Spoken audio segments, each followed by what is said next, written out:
എന്റെ നമ്പർ, എനിക്ക് 3 നമ്പറുണ്ട്. ആ 3 നമ്പർ ഒരൊറ്റ നമ്പറാണ് എനിക്ക് കാണാൻ അറിയാവുന്നത്. ഞാൻ അങ്ങനെ ചെയ്യുമോ? എന്നാൽ എനിക്കിവിടെ നിൽക്കണ്ട. എന്റെ അമ്മ സത്യം, എന്റെ ദൈവങ്ങളാണ്, എല്ലാ ദൈവങ്ങളും ഞാൻ അങ്ങനെ ഔട്ടായി പോട്ടെ.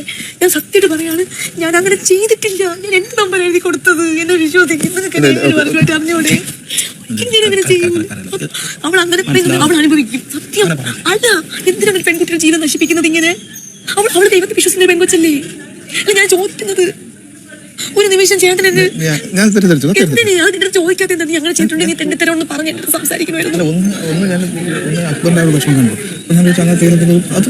എനിക്ക് ഞാൻ ഒരു കാര്യം പറയട്ടെ, 100 ആതിലെടുത്ത് കഴിഞ്ഞാൽ 2 പേർക്ക് 2 സ്വഭാവങ്ങളുണ്ട്. എനിക്ക് പലപ്പോഴും അവരുടെ കുറെ നെഗറ്റീവ് കാര്യങ്ങൾ എനിക്ക് മനസ്സിലായിട്ടുണ്ട്. ഞാൻ പറയില്ല എന്താണെന്ന്. പക്ഷെ എനിക്ക് ഇഷ്ടപ്പെട്ടത് കൊണ്ട് എനിക്ക് കളയാൻ പറ്റത്തില്ല. 2 പാമ്പിള്ളേര് അച്ഛനും അതിന്റെ പ്രശ്നത്തിലൊക്കെ വന്ന് ഇവിടെ വന്ന് അവരുടെ കമ്മ്യൂണിറ്റിക്ക് വേണ്ടി സംസാരിക്കുന്നുണ്ട്. എനിക്ക് കഷ്ടം തോന്നിയിട്ടുണ്ട്. ആദ്യയുടെ ഫാദറിന്റെ കാര്യം കേട്ടപ്പോൾ ഞാൻ ഒരു സമയം ഞാൻ ചിന്തിച്ചു, എനിക്ക് വീട്ടിലിരിക്കുന്ന ഒരു അവസ്ഥ ഞാൻ ഇങ്ങനെ എനിക്ക് ആരും കാണൂല. അപ്പൊ 2 പേര് വീട് വിട്ട് ഇവിടെയൊക്കെ വന്ന് വീട്ടിൽ റെന്റ് താമസിച്ച് ഇങ്ങനെ കാശിതാക്കി ജോലി കിട്ടി ഇതുപോലെ പ്ലാറ്റ്ഫോമിൽ വന്ന് നിൽക്കുമ്പോൾ ഇവരെ ഒന്ന് കെയർ ചെയ്യാൻ ഇവരൊന്ന് പിടിച്ചിരിക്കാൻ ആരുണ്ടെന്ന് തോന്നി. പക്ഷെ നേരെ തിരിച്ച് എന്റെ 2 ഫ്രണ്ട്സ് അവരാണ്. എനിക്ക് മനസ്സിലായിട്ടില്ലേ? ഒരുമിച്ച് കിടക്കും, സംസാരിക്കും, ഉമ്മ കൊടുക്കും. എന്റെ 2 സഹോദരിമാരാണ്. ഞാൻ ഇതുവരെ ഇവിടെ ക്യാമറ എല്ലായിടത്തും ഉണ്ട്. ഇതുവരെ 2 പിള്ളേരെ പറ്റി ഞാൻ ഇതുവരെ എനിക്ക് ഉറപ്പുണ്ട് ഞാൻ ഇതുവരെ കുറ്റം പറഞ്ഞിട്ടില്ല. 2 പേര് പിണങ്ങുമ്പോൾ ഞാൻ അഹങ്കാരം വിളിച്ചിട്ടുണ്ട്. പിന്നെ ആദ്യയുടെ തെറ്റുകൾ കണ്ട ഞാൻ പറയാറുണ്ട്, ദേഷ്യം കുറയ്ക്കണം, ഇങ്ങനെ നീ ജയിക്കാൻ വേണ്ടി ഇങ്ങനെയുള്ള കാര്യങ്ങൾ കാണിച്ച് കൂട്ടരുത് ഞാൻ പറഞ്ഞിട്ടുണ്ട്. പലതും ഇവിടെയുള്ള മിക്ക കണ്ടസ്റ്റിനും പറഞ്ഞിട്ടുണ്ട് പല കാര്യങ്ങളും. കുറച്ചുകൂടി ചേർന്ന് നിനക്ക് എഴുതുന്നത് അല്ല, പിന്നെ അത് നിന്റെ കയ്യിലുണ്ട്.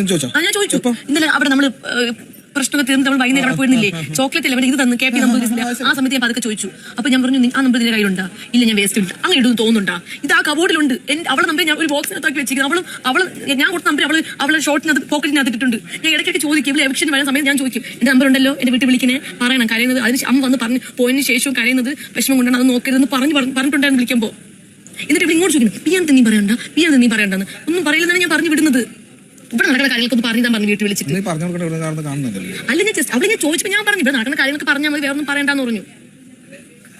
അല്ലാതെ ഞാൻ അവനെ ഇവിടെ നിന്ന് എന്തെങ്കിലും ചെയ്യണമെന്നോ അല്ലെങ്കിൽ ഈ പറയുന്ന നമ്പർ ഞാൻ ഒരിക്കലും ഒന്ന് ആലോചിച്ച് നോക്കുക. ഇത് 100 അറിയാം, 100 ചോദിക്കുക നമ്പർ ഉണ്ടോന്ന്. ഉണ്ട്, നമ്പർ കയ്യിലുണ്ട്. അല്ലാതെ ഇത് തെളിവായിട്ട് അത് മാത്രമേ ഉള്ളൂ. അല്ലെങ്കിൽ ആൾക്കാരെല്ലാം തെറ്റിദ്ധരിക്കും. ഒന്ന് നോക്കിയിട്ട് സഹിക്കാൻ പറ്റുന്നില്ല.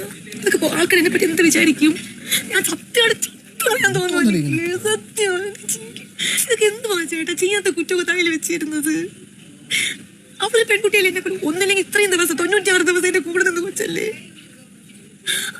ഞാൻ എപ്പോഴും പറയും, നിങ്ങൾക്ക് 2 പേർക്ക് എന്ത് വന്നാലും ഞാൻ കൂടെ ഉണ്ടാവും. അന്നിൽ ആരുടെ പറഞ്ഞ ഒരു എപ്പിസോഡ് സമയത്ത് ലെറ്റർ എഴുതി കൊടുക്കും. അതിപ്പോൾ ഞാൻ പറഞ്ഞിട്ടുണ്ട്, നിങ്ങൾക്ക് എന്ത് വന്നാലും എന്തൊക്കെ പ്രശ്നം വന്നാലും ഇവിടെ നിന്ന് ഇറങ്ങിക്കഴിഞ്ഞാൽ അവർക്ക് അവരുടെ സിസ്റ്റേഴ്സിനെ പോയി കാണുന്നുണ്ട്. വീട്ടിൽ കയറാൻ പറ്റൂലല്ലോ. ഞാൻ വരാന്ന് പറഞ്ഞു, നമുക്ക് പറഞ്ഞിട്ട് പോവാന്ന് പറഞ്ഞു.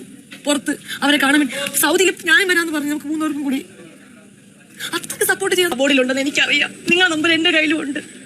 എന്റെ പൊന്നു മോളെ, എനിക്ക് ഇതിനെ പറ്റി സംസാരിക്കാൻ ആ നമ്പർ ഒന്ന് എടുത്ത് കൊടുക്ക്. നിന്റെ ചേച്ചി നമ്പർ അത് വേസ്റ്റിലേക്ക് കളഞ്ഞല്ലേ? നിങ്ങൾ കളയത്തില്ല, നിങ്ങൾ കളയില്ലാന്ന് എനിക്കറിയാം. ഓളെടുത്തേക്ക് എനിക്ക് അയ്യോ എന്റെ പൊന്നു മോളെ സത്യമൊന്നുമില്ല. ഞാനിതിലൊരു എന്താണ് ഒരാളെ അല്ലെങ്കിൽ 2 ആൾ തമ്മിലുള്ള ഡിസ്കഷൻ ഞാൻ ഇതിലില്ലായിരുന്നു. കള്ളം പറയണേ? നിനക്കറിയാം എഴുതി കൊടുത്തത് നീ ഉണ്ടായിരുന്നു ആ റൂമിനകത്ത്. ഡ്രസ്സിംഗ് റൂമിലല്ലേ നമ്പർ എഴുതി കൊടുത്തത് എന്റെ ബെഡ് ചെയ്തിട്ടാണ് ഞാൻ എഴുതിയത്. ഡ്രസ്സിംഗ് റൂമിൽ നിങ്ങൾ അത് കൈമാറുന്നത് അങ്ങനെയല്ല, കണ്ടിട്ടുണ്ട്. എന്തിനാണ് അയ്യോ അത് വായിച്ചോളാം. ആ നമ്പർ നിന്റെ കബോർഡിലുണ്ട്. എന്നാ പോയി എടുത്ത് എന്റെ പൊന്നു മോളെ എന്തെടുത്തില്ല എന്ന് പറയുന്നത്. വേസ്റ്റിൽ എടുത്തില്ല, അവളുടെ നീ സത്യം അള്ളയാണെങ്കിൽ സത്യം ഞാൻ എടുത്തിട്ടില്ല. അത് കബോർഡിലുണ്ടോ? പോയി ചെക്ക് ചെയ്തു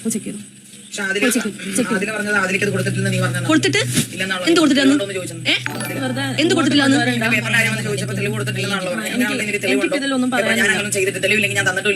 ആര് എന്തെന്ന് തെളിവില്ലെന്നോ? അവളെ നമ്പർ എന്റെ ഉണ്ട്, എന്റെ നമ്പർ അവളുടെ കയ്യിലുണ്ട്. ആ പറ. ഇപ്പൊ നീ അതിനോട് നൂറോട് ചോദിച്ചില്ലേ കബോർഡിലുണ്ടാവും, കളയത്തില്ല. നൂറ് പറഞ്ഞു എനിക്കറിയത്തില്ല, പേസ്റ്റ് ഉണ്ടാവും എന്ന് പറഞ്ഞപ്പോ ഇന്നലെ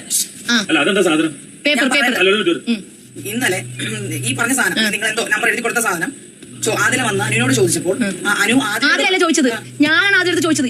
എനിക്ക് ഹിന്റ് കിട്ടി, എനിക്ക് ഈ സാധനം എനിക്ക് കിട്ടിയപ്പോൾ ഞാൻ ചോദിച്ചു, ഞാൻ അന്ന് തന്ന നമ്പർ എവിടെ ചോദിച്ചു. അപ്പൊ അവൾ പറഞ്ഞത് വേസ്റ്റിൽ കളഞ്ഞു. വേസ്റ്റിൽ പറഞ്ഞു. അപ്പൊ അങ്ങനെ അപ്പൊ ഞാൻ തന്നെ തെളിവില്ലല്ലോ. ഇപ്പൊ പറയുന്നത് എഴുതി കൊടുത്തിട്ടുണ്ടെന്ന്. നമ്പർ എഴുതി കൊടുത്താണ് പറഞ്ഞത്. ആ നമ്പർ എന്റെ ഫോൺ നമ്പറാണ് ഞങ്ങൾക്ക് എഴുതി കൊടുത്തത്. അവളെ നമ്പർ എന്റെ ഉണ്ട്, എന്റെ നമ്പർ അവളെ ഉണ്ട്. അത് ഇപ്പോഴല്ലേ എഴുതി കൊടുത്തത്? ഈ വൈൽഡ് കാർഡ്സ് നടന്ന ടൈമിലാണ് എഴുതി കൊടുത്തത് അല്ലേ?